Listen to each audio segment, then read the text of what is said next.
बात करेंगे उपनिवेशवाद और देहात में अगले टॉपिक की, तो वो है कुदाल और हल। तो क्या है ये टर्म्स और किन चीजों को रिप्रेजेंट करता है, तो चलिए समझते हैं। सबसे पहली बात देखिए कि अब तक जिस बंगाल की बात कर रहे थे हम, वह है एक गीला क्षेत्र, और साथ ही साथ आप देखेंगे वहां पे स्थायी कृषि की बात आ रही थी।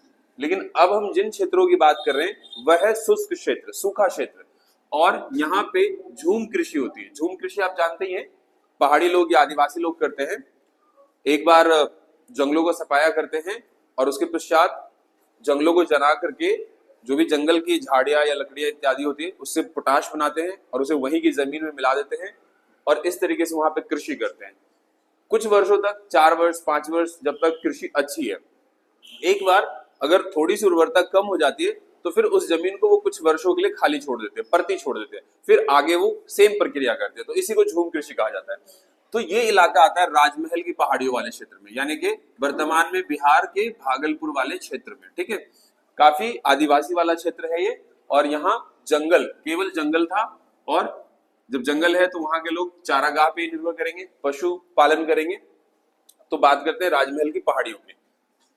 तो राजमहल की पहाड़ियां जो एक आदिवासी क्षेत्र है, तो इसमें हम देखते हैं 19वीं शताब्दी में फ्रांसिस बुकानन यहाँ का दौरा करते हैं, और जब वो इस क्षेत्र में जाते हैं तो ये देखते हैं कि जो क्षेत्र है बहुत अभेद है, यानी कि कोई भी अकेले इन क्षेत्रों में घुसने की साहस नहीं कर सकता है।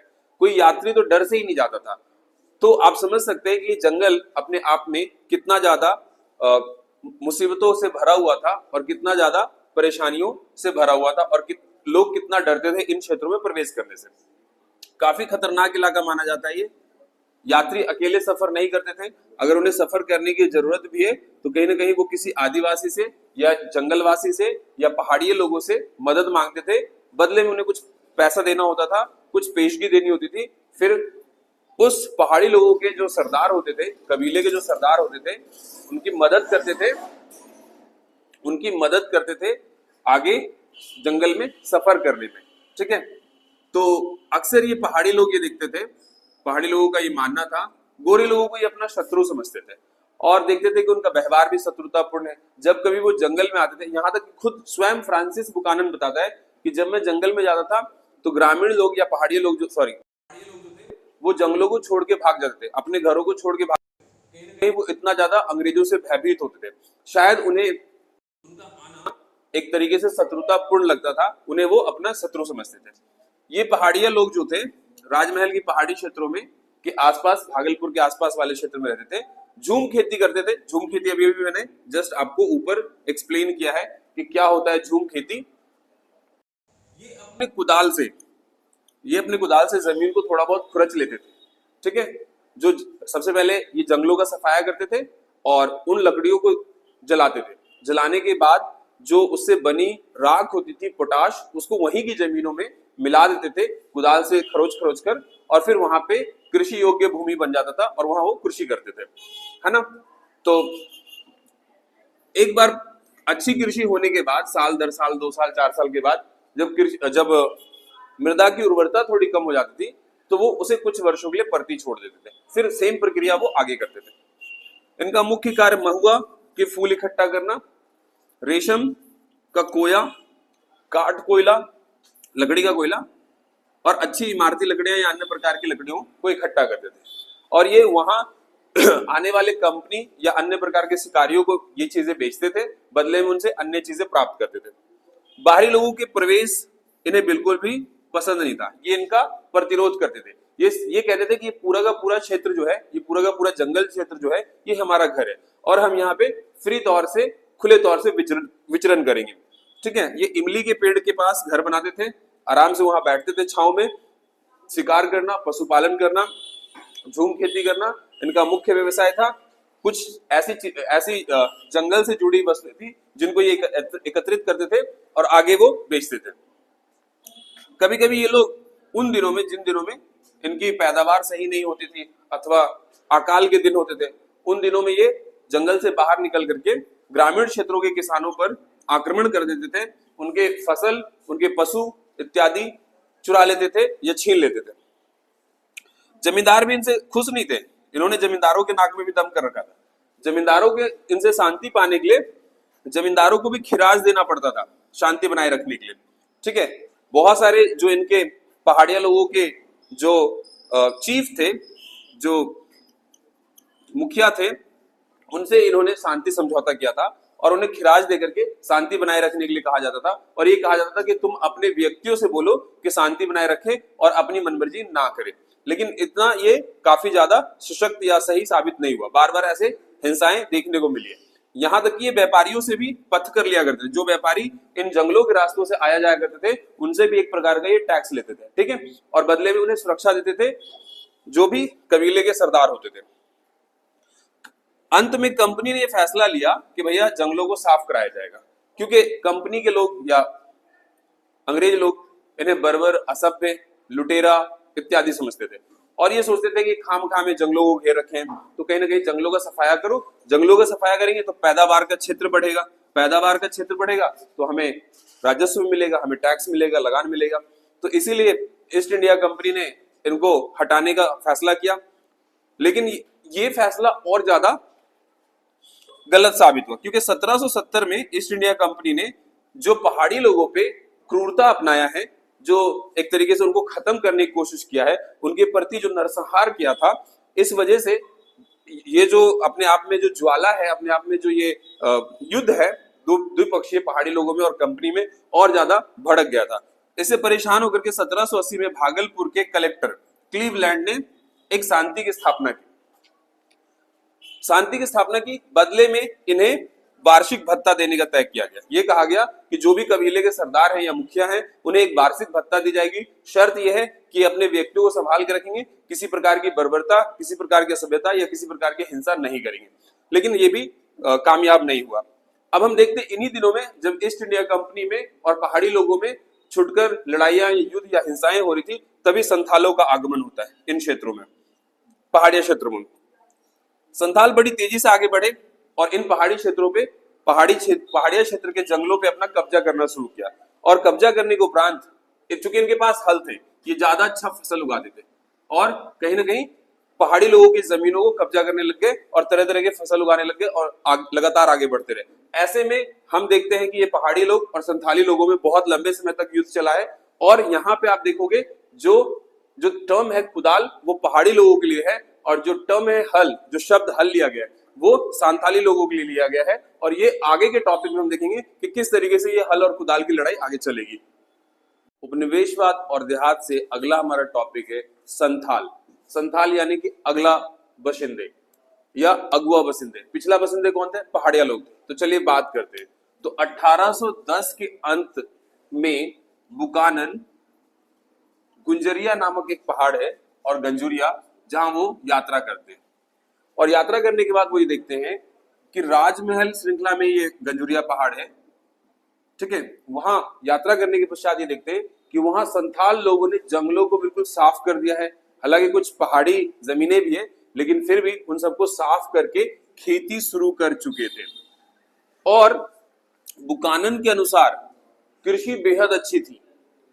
बुकानन के अनुसार हम ये भी देखेंगे कि इतनी अच्छी खेती उन्होंने पहले कभी नहीं देखी थी। खास करके तंबाकू की और सरसों की बहुत ही अच्छी खेती थी और कृषि थी। इसे देख करके बुकानन बहुत खुश हुआ और वह ये सोचा कि अगर इस पूरे क्षेत्र को, जंगलों को साफ करके कृषि योग्य बनाया जाए तो ब्रिटिश साम्राज्य को बहुत ज्यादा प्रॉफिट होगा, बहुत ज्यादा राजस्व मिलेगा। संथाल यहाँ 1800 के आसपास आए और जो पिछले बसिंदे थे पहाड़िया लोग या पहाड़ी लोग, उसे भगा दिया और वे लोग नीचे की ओर पहाड़ों के नीचे की ओर जाने पर विवश हो गए। ठीक है, 1780 के दशक में संथाल लोग बंगाल तथा राजमहल की पहाड़िया क्षेत्रों में बड़ी तेजी से आने लग गए थे, क्योंकि इनके पास हल था और हल को ये बड़ी मजबूती से जमीनों को खोद कर कृषि योग्य बनाकर अच्छी खेती करते थे। जबकि पहाड़िया लोगों पे मात्र उनके पास हल ना होकर के कुदाल था, तो इस वजह से पहाड़िया लोग इतनी अच्छी खेती नहीं कर पाते थे, क्योंकि कुदाल से किए जाने वाले गड्ढे बहुत अमूमन औसतन कम गड्ढा होता था, जबकि हल जो था काफी भारी वजनदार और जानवरों के द्वारा खींचा जाता था। इस वजह से संथाल लोग इन क्षेत्रों को कब्जा करने लग गए थे और कहीं ना कहीं इन क्षेत्रों को कृषि योग्य बनाने लग गए थे। अब इन संथालों को देख करके जमींदारों के मन में भी लालच आया और उन्होंने खेती का विस्तार करने के लिए इन्हें भाड़े पर रखने लगे। जमींदार ये सोचे कि अगर हम इन्हें भाड़े पर रख लेते हैं तो ये अच्छी खेती करेंगे और कहीं ना कहीं इससे हमें मुनाफा होगा। ये बात कंपनी ने भी देखा। कंपनी ने उन्हें जंगल के महल यानी कि बड़े बड़े महल, महाल, गांव जैसे क्षेत्र बसने का निमंत्रण देने लग गए। संथालों को जमीनें दी गई राजमहल की पहाड़ी तलहटी में और बसने के लिए न्योता दिया गया कि आ जाओ यहाँ बसो, यहाँ आओ, यहाँ आकर के जमीनों को साफ करो, जंगलों को काटो, पहाड़ीदार क्षेत्रों को जो है कि कृषक योग्य बनाओ और यहाँ कृषि करो। तो 1832 में हम देखते हैं 1832 तक एक काफी बड़े इलाके को दामने कोह, ये इंपॉर्टेंट सवाल है, पूछ लेते हैं दामने कोह क्या है। तो दामने कोह के रूप में सीमांकित किया ब्रिटिश सरकार ने 1832 में इस पूरे क्षेत्र को दामने कोह के नाम से एक नया क्षेत्र सीमांकित किया और इन्हें संथालों को हैंडओवर कर दिया। संथालों को इन इलाकों के भीतर रहना था और हल चलाकर खेती करनी थी, लेकिन कुछ शर्तें थी। शर्त ये थी कि जो भूमि का अनुदान पत्र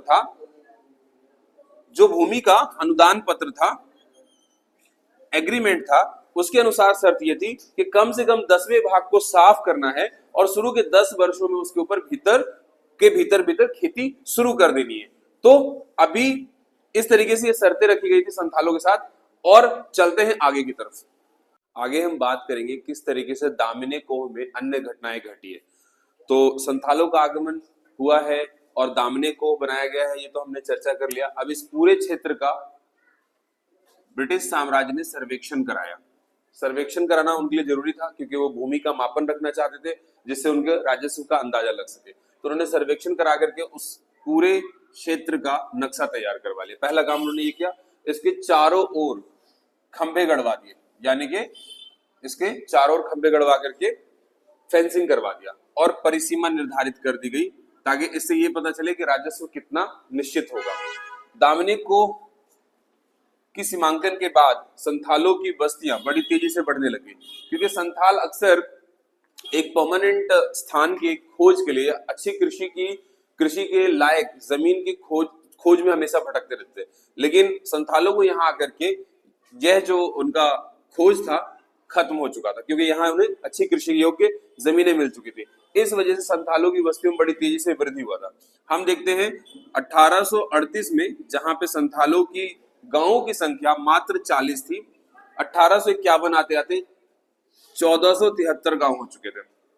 और सिर्फ गांवों की संख्या नहीं बढ़ी थी, संथालों की जनसंख्या बढ़ी थी। संथालों की जनसंख्या 3000 से बढ़कर 82,000 हो चुकी थी। जैसे जैसे कृषि का विस्तार होता गया वैसे वैसे कंपनी की तिजोरियां लगातार भरती गई क्योंकि कंपनी का उद्देश्य यही था अधिकतम से अधिकतम लाभ करना। तो कंपनी ने पूरा जो काम किया सर्वेक्षण करने का, भूमि के मापन का और दामने कोह के निर्माण का, उनका सीधा मकसद था राजस्व एकत्रित करके अपनी तिजोरियों को भरना। ठीक है, पहाड़िया लोगों को हाशिए पर धकेल दिया गया। कुछ तो संथाल लोगों के द्वारा ऐसा किया गया, कुछ हद तक कंपनी के लोगों ने भी ऐसा किया। पहाड़िया लोग चूंकि ज्यादा बर्बर समझे जाते थे, वो किसी प्रकार के कार्य के नहीं थे, इसीलिए वो उतने अच्छे कृषि नहीं कर पा रहे थे। तो पहाड़िया लोगों को हाशिए पे धकेल दिया गया जिनसे उनकी आर्थिक स्थिति और दयनीय हो गई और वे ज्यादा गरीब हो गए।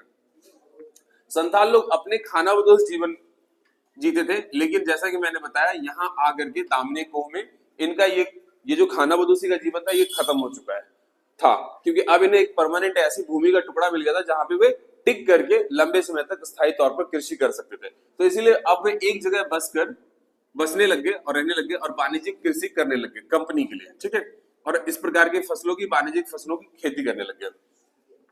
लेकिन जितना खुश शुरू में संथाल थे, बहुत जल्दी उन्हें ये एहसास हो गया कि कहीं ना कहीं उन्हें भी जो है कि उनका भी शोषण हो रहा है। तो लेकिन जल्दी संथालों को समझ में आने लगा कि उन पर सरकार भारी लगान लगा रही है, भारी कर वसूल रही है। साहूकार, जिसे वहां की लोकल भाषा में दिकू कहते हैं, लोग बहुत ऊंची दर पर ब्याज लगा रहे थे। ठीक है, यदि मॉनसून विफल हो जाए या अन्य प्रकार की घटनाएं घट जाए जिस वजह से वो लगान दे पाने में या राजस्व दे पाने में अयोग्य साबित होते थे, फलतः उन्हें दिक्कू लोग साहूकारों से कर्ज लेकर के ब्याज पर पैसे लेकर के उन्हें आगे देना होता था। लेकिन ये दिक्कू लोग भी कहीं ना कहीं संथालों को लूटने में लगे होते।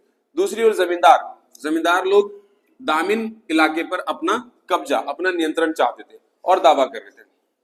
अब संथालों के लिए कोई सिचुएशन नहीं बचा था, समय आ चुका था, हालात ऐसे हो चुके थे कि जिस वजह से वो अपने क्षेत्र विशेष को छोड़कर इस दामिनी कोह में आकर के बसे थे ताकि एक आदर्श संसार का निर्माण कर सके। तो अब समय आ चुका था कि अब वो उसके लिए संघर्ष करे।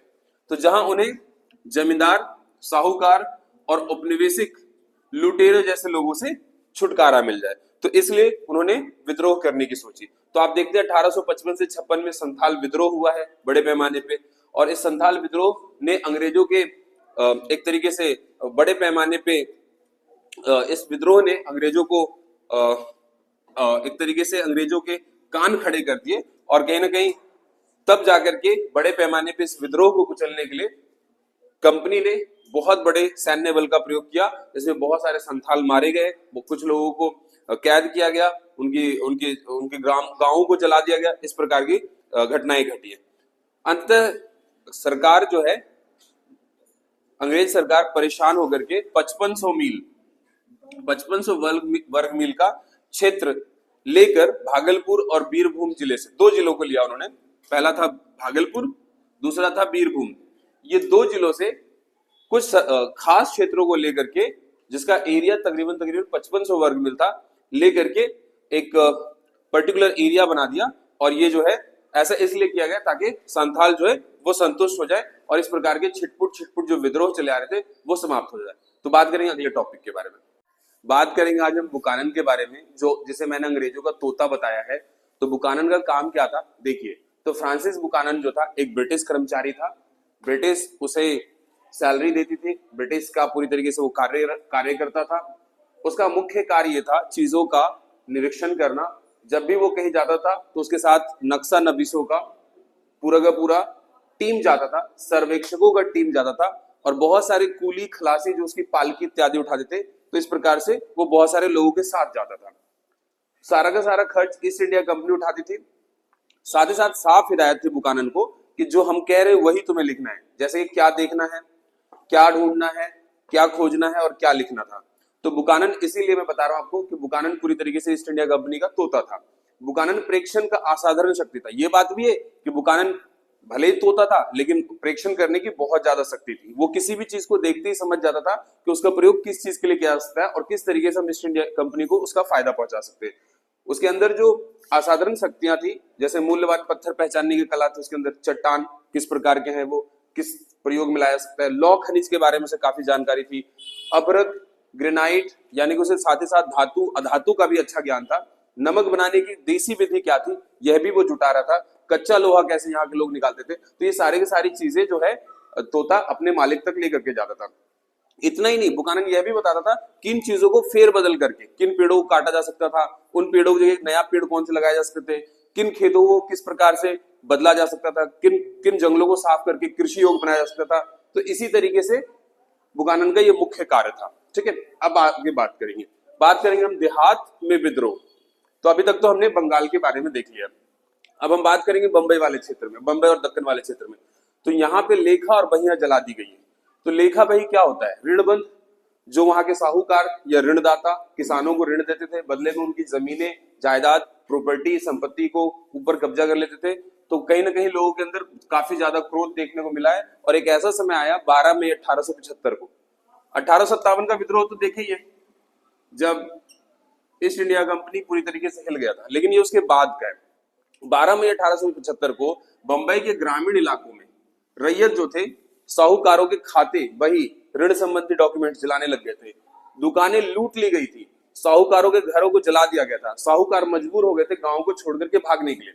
आखिर क्यों ग्रामीण इनको अपना टारगेट बना रहे थे? सिंपल सी बात थी, कहीं ना कहीं ग्रामीणों को जब राजस्व अदा नहीं कर पाते थे तो इन्हीं साहूकारों के पास जाते थे, माई बाप करते थे कि ये कागज रख लीजिए, हमें पैसा दे दीजिए, ये कागज को गिरवी रख लीजिए, और फलतः धीरे धीरे जो ये साहूकार होते थे उन ग्रामीण किसानों की जमीनों को कब्जा में ले लेते थे।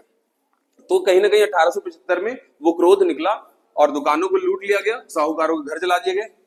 देखते देखते पूना से अहमदनगर और तकरीबन 6500 किलोमीटर के दायरे में ये विद्रोह फैल गया। साहूकारों के धन संपत्ति को लूट लिया गया, गांव छोड़कर भागने के लिए विवश हो गए। एक नई राजस्व प्रणाली ईस्ट इंडिया कंपनी लेकर के आई थी, रिकार्डो का विचार। हम सभी जानते हैं कि रिकार्डो कौन है। रिकार्डो एक अर्थशास्त्री है।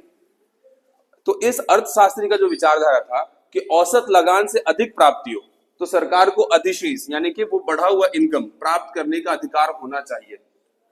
तो चूंकि हमने देखा है इस्तमरारी बंदोबस्त में, जैसे लॉर्ड कॉर्नवालिस ने बंगाल में लागू किया था, उसमें यह था कि एक बार हमने राजस्व को फिक्स कर दिया तो वही किसानों को या रैयतों को देना है। लेकिन रैयतवाड़ी बंदोबस्त में यह कहा गया, चूंकि जब तक रिकार्डो की विचारधारा आ चुकी थी और ईस्ट इंडिया कंपनी के आला अधिकारी उससे काफी ज्यादा प्रभावित हो चुके थे, तो कहीं ना कहीं वो ये कह रहे थे कि अब रैयतवाड़ी बंदोबस्त में हम हर 20 वर्ष में, 25 वर्ष में या 30 वर्ष में, यानी कुछ वर्ष के उपरांत हम राजस्व को बढ़ा सकते हैं।